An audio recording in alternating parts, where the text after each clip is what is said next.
saya Diatri Elisa Senturi dengan NIM 0320210013 dari Prodi Nurse 1A Stika Santa Elizabeth Medan.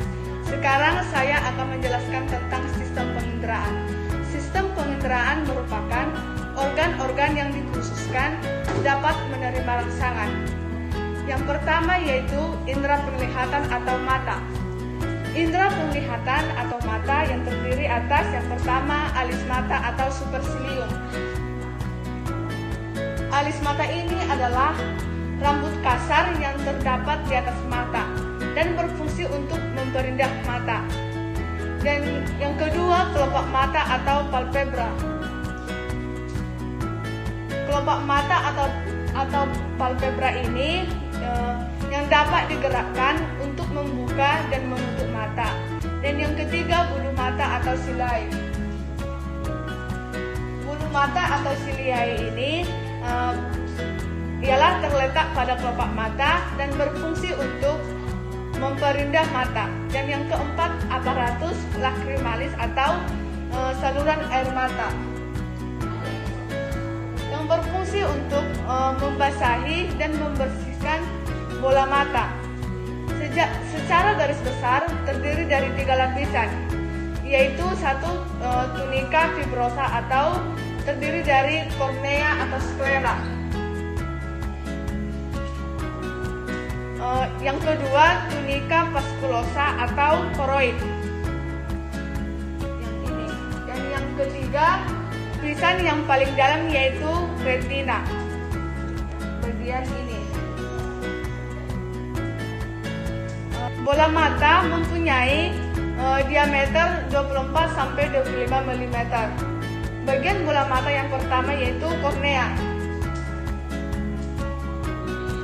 Di mana kornea ini berfungsi untuk melewatkan cahaya yang masuk dari luar. Kornea tersusun atas yang pertama epitelium yang berfungsi untuk menyerap nutrisi dari oksigen dan air mata ke seluruh kornea. Dan yang kedua selap pelangi atau iris. Ini adalah bagian iris. Di mana iris ini bagian mata yang mengandung zat berwarna hitam, coklat, hijau dan berfungsi untuk memberikan warna pada bola mata. Dan yang ketiga anak mata atau pupil. Yang ini, anak mata atau pupil ini berfungsi untuk mengatur besar kecilnya cahaya yang masuk. Dan yang keempat lensa mata. Yang ini, lensa mata merupakan suatu kristal yang berfungsi untuk mengatur pembentukan cahaya. Dan yang kelima selaput keras atau sklera. Bagian ini, di mana sklera ini berfungsi untuk melindungi bagian dalam bola mata. Dan yang keenam selaput koroid. Bagian ini, di mana selaput koroid ini terletak di antara retina dan sklera. Di mana berfungsi untuk memberikan nutrisi pada retina. Dan yang ketujuh yaitu bintik kuning.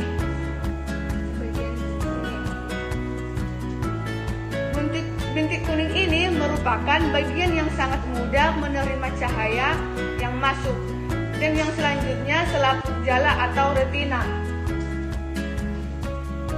Selaput jala atau retina ini berguna untuk menangkap bayangan di retina. Di retina ini terdapat makula. Makula merupakan bagian yang terdapat di tengah retina. Bagian ini sangat berperan dalam penglihatan dan memungkinkan untuk melihat objek dengan baik. Dan yang selanjutnya saraf optik. Ini adalah bagian saraf optik, di mana saraf optik ini berfungsi membawa semua informasi visual yang dikumpulkan oleh retina ke otak. Adapun mekanisme sistem penginderaan atau mata yaitu mata bekerja saat menerima cahaya. Pantulan cahaya dari suatu benda masuk melalui kornea, kemudian menuju pupil, dan kemudian diteruskan ke dalam lensa mata, dan di lensa mata membantu ke retina, sehingga bayangan benda jatuh pada retina.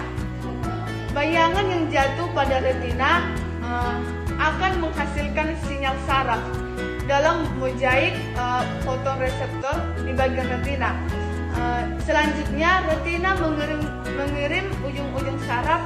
Retina menyampaikan bayangan benda tersebut ke otak. Selanjutnya, otak mengolah bayangan tersebut sehingga benda tersebut dapat dilihat oleh mata.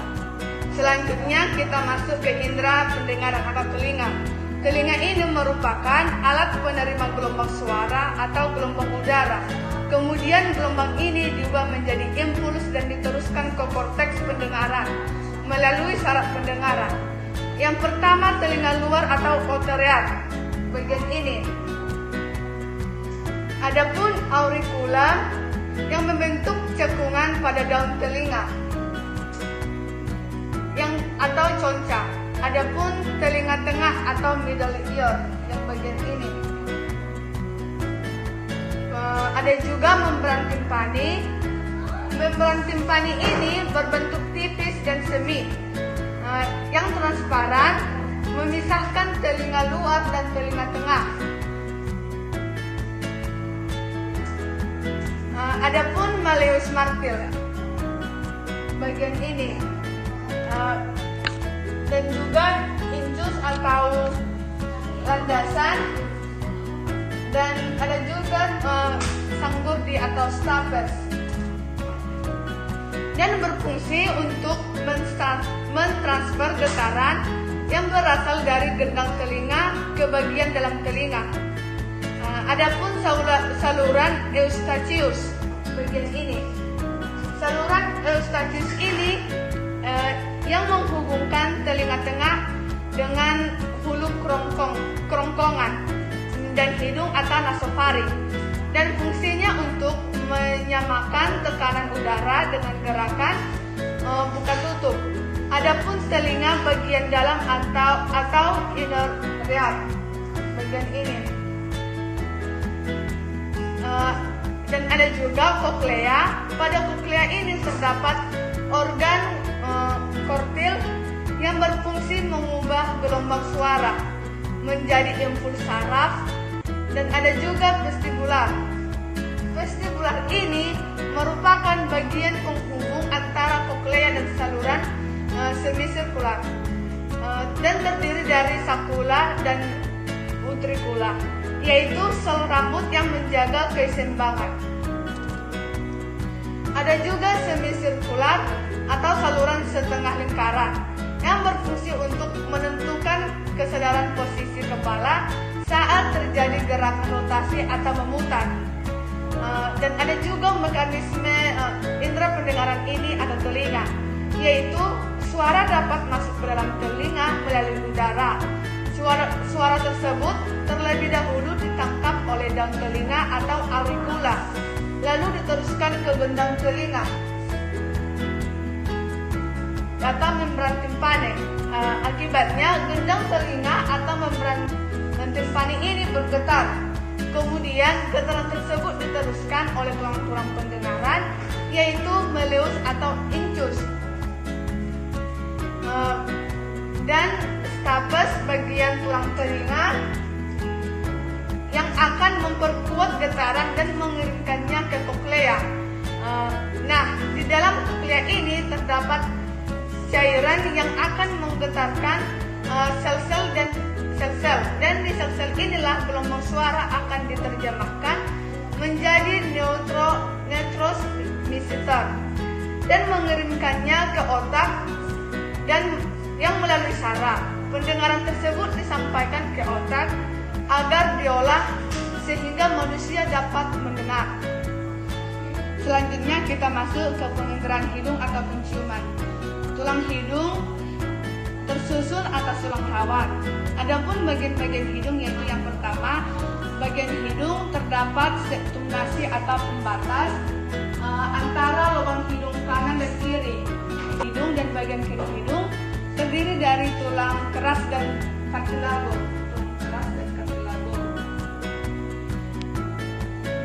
Adapun rongga hidung dan melewati lubang hidung akan memasuki kapung nasi, di mana kapung nasi ini adalah rongga dalam anatomi hidung yang juga terdiri dari beberapa bagian. Yang pertama, nasal vestibul. Ini adalah nasal vestibul. Nasal vestibul ini bagian pertama yang akan dijumpai, ruangan yang terletak di balik hidung bagian depan. Nasal vestibul ini dilapisi oleh jaringan epitel yang memiliki bulu-bulu. Bulu ini disebut juga dengan silia. Di dalam nasal vestibul ini terdapat bulu hidung dalam jumlah yang banyak. Bulu-bulu hidung ini berfungsi untuk menyaring benda asing yang dari udara masuk ke rongga hidung. Dan selanjutnya kita masuk ke konka. Ini adalah konka.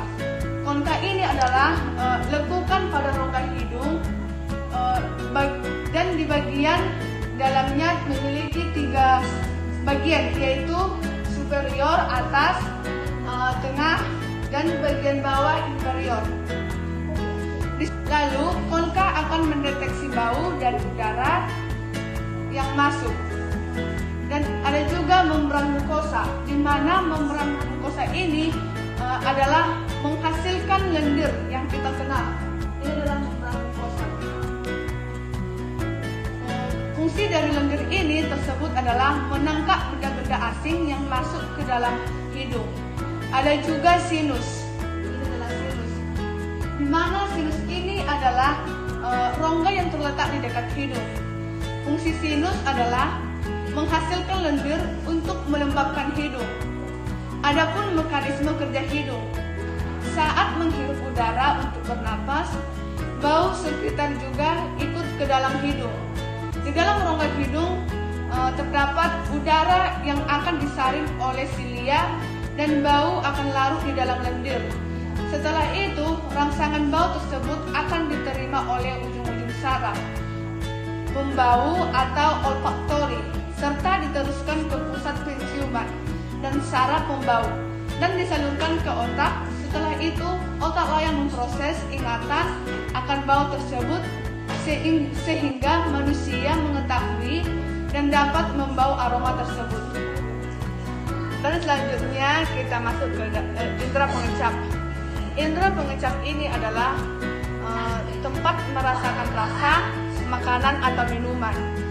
Bagian-bagian lidah yaitu yang pertama pangkal lidah atau rapita lingua yang ini. Adapun badan lidah atau dorsum lingua yang ini. Adapun ujung lidah atau apex lingua bagian ini. Ada juga reseptor lidah adalah papila atau tonjolan,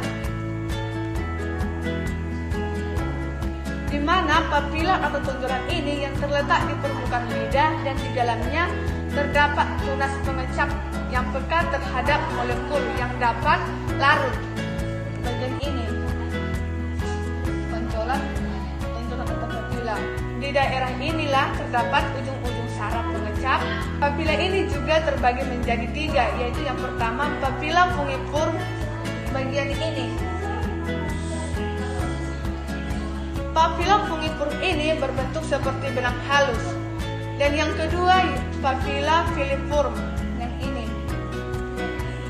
Papila filiform ini berbentuk bulat dan tersusun seperti huruf V di belakang lidah. Yang ketiga, papila circumflata bagian ini, di mana papila circumflata ini berbentuk seperti jamur. Papila ini memiliki kuncup atau tunas pengecap yang merupakan reseptor pengecapan. Adapun penyebab munculnya rasa pada lidah yaitu yang pertama rasa manis yang terdapat di bagian ujung lidah. Rasa manis ini yang disebabkan oleh zat kimia organik seperti glukosa dan asam amino. Dan yang kedua rasa asin di bagian ini, di mana rasa asin ini disebabkan oleh ionisasi garam seperti natrium klorida. Dan yang ketiga asam bagian ini, di mana asam ini disebabkan oleh ion H+ dan suatu zat yang seperti asam netral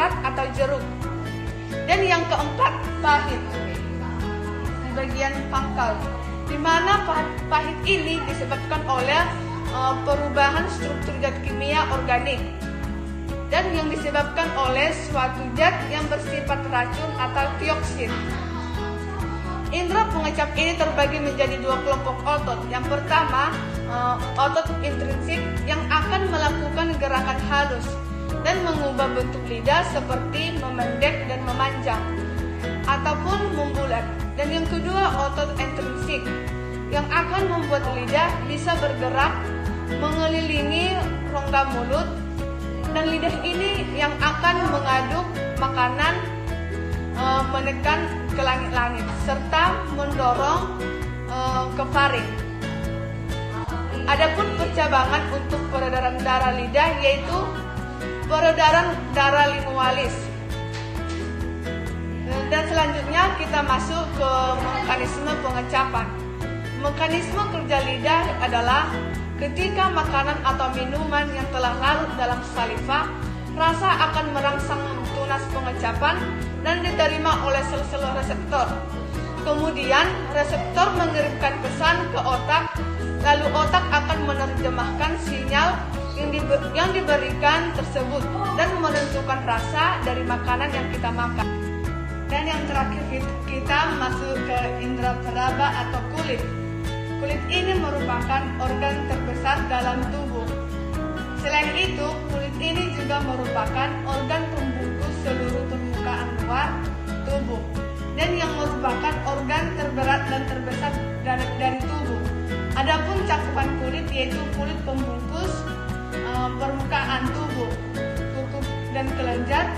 Fungsi kulit yang paling penting yaitu yang pertama, melindungi struktur internal, dan yang kedua, mencegah masuknya kuman. Yang ketiga, mengatur suhu tubuh, dan yang keempat, melakukan proses ekskresi melalui keringat, dan yang kelima, melindungi bahaya dari sinar matahari. Adapun lapisan kulit terbagi menjadi tiga yaitu epidermis, dermis, dan jaringan subcutaneus. Yang pertama, epidermis atau kulit ari,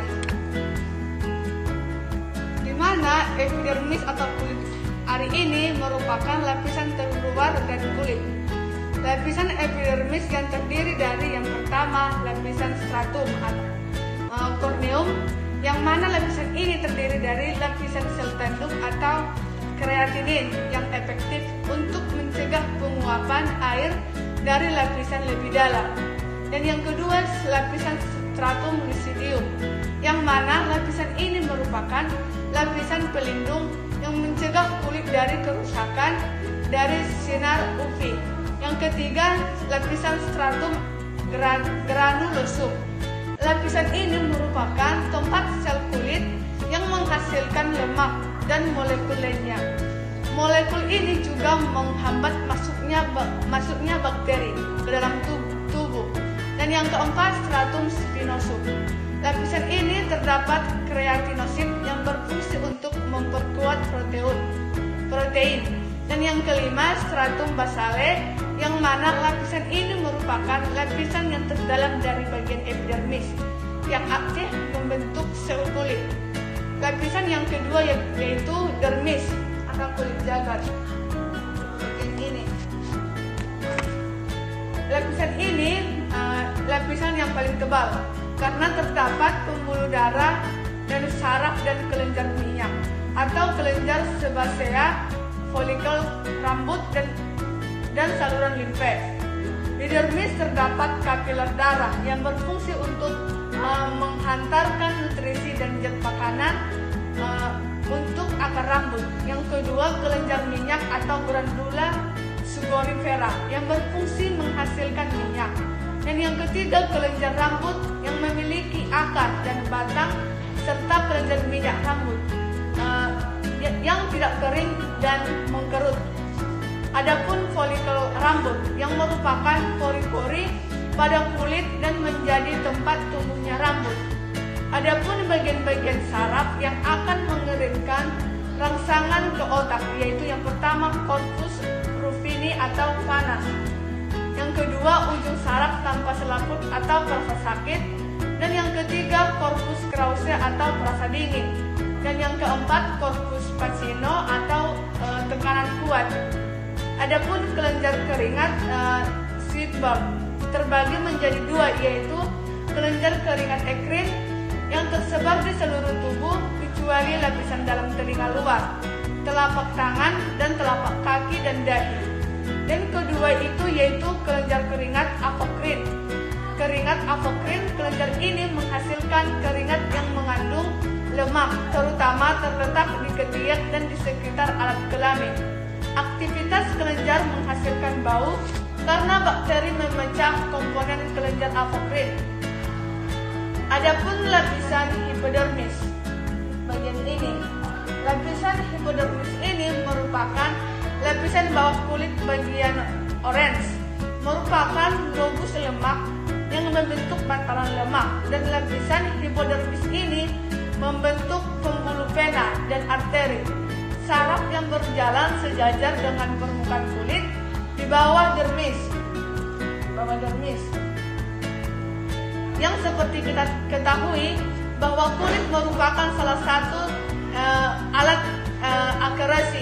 Alat akerasi ini yang akan mengeluarkan keringat.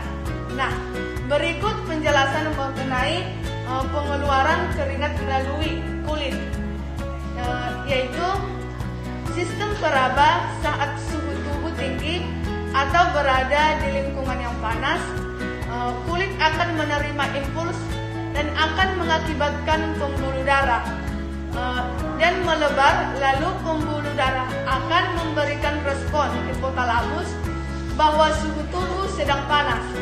Lalu proses pengeluaran keringat akan diatur oleh hipotalamus dan yang terdapat pada otak. Rangsangan pada otak tersebut akan diteruskan oleh saraf simpatetik ke kelenjar keringat. Kelenjar keringat inilah yang akan mengeluarkan keringat tersebut. Sekian penjelasan saya tentang sistem penginderaan. Apabila ada kesalahan kata, mohon dimaklumin dan terima kasih. Salam sehat.